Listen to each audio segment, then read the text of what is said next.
Blessed and pleased to be joined by Brother John Muhammad. He is a member of the Muhammad Mosque number 95 in St. Pete.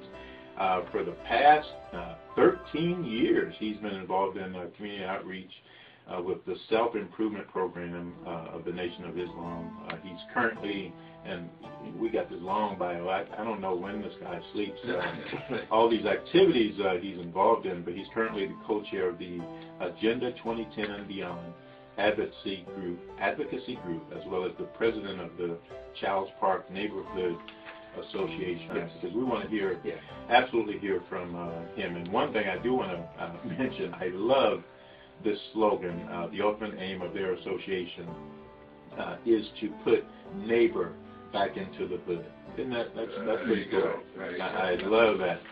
So, Brother John Muhammad, thanks for joining us. Thank you. Community Conversations family welcome you to the show. I mentioned the slogan, put neighbor back into the hood. Tell us a little bit about that, and what does that mean?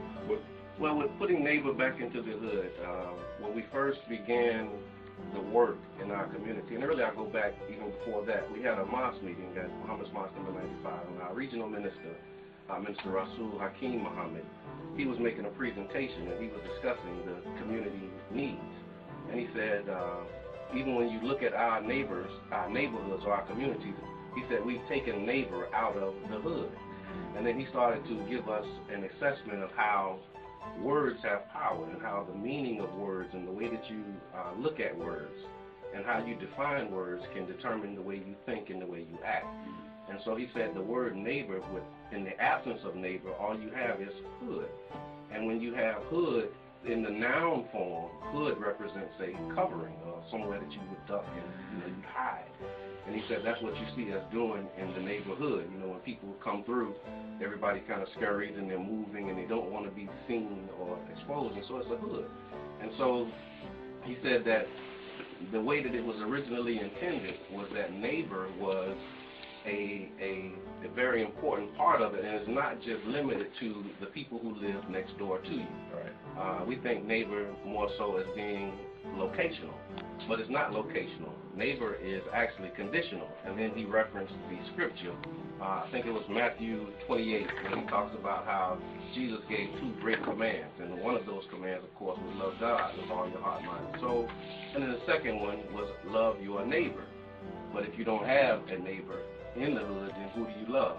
What you begin to do is you start loving your car, you love your material wealth, you love your possessions, because that absence of neighbor in the hood causes you to fall in love with things as opposed to falling in love with the environment and the community. And so after we looked at, the absence of neighbor in the hood, looking at the scriptures, we also found and saw that the command, when they asked Jesus, they said, well, Jesus, you telling us to love our neighbor. Well, who is my neighbor?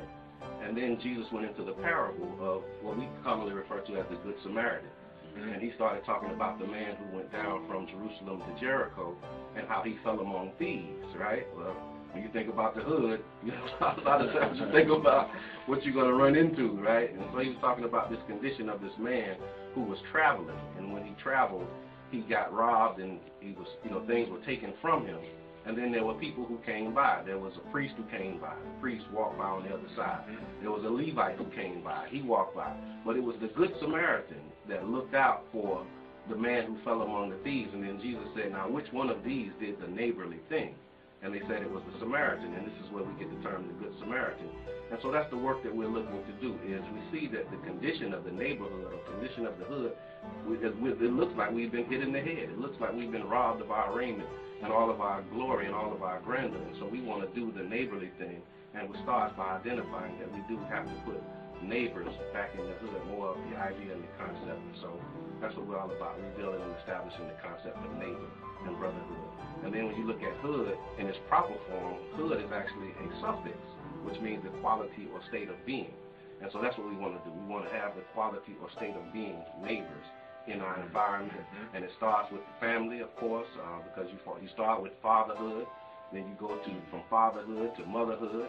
So we have to develop programs to increase family and the state of being of family. So we have fatherhood, motherhood, brotherhood, sisterhood, and then we put all of these things together and we have a true neighborhood, and we have our group identity, and then we're able to effectively organize and produce change in our environment.